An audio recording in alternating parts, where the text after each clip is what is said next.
ito yung digging spot ng mga katiits natin.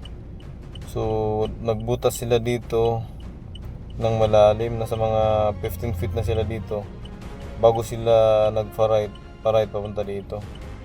Then sa portion na ito, dito sila nagpalaki, nilagyan nila ng butas nila dito.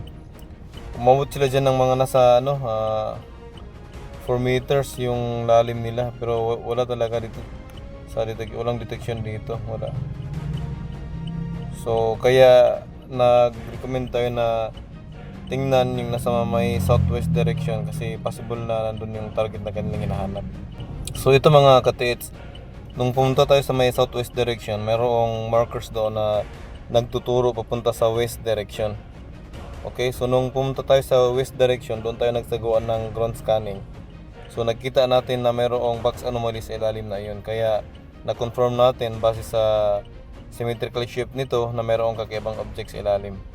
So kung titingnan natin yung 3D image sa ilalim ng box na to, ayan. So ito yung target natin na nasa ilalim. Kaya sabi ko sa mga katiits natin, lumipat sila sa may west direction kasi ito yung location na tinuturo ng mga markers while confirm siya base sa 3D scanner natin.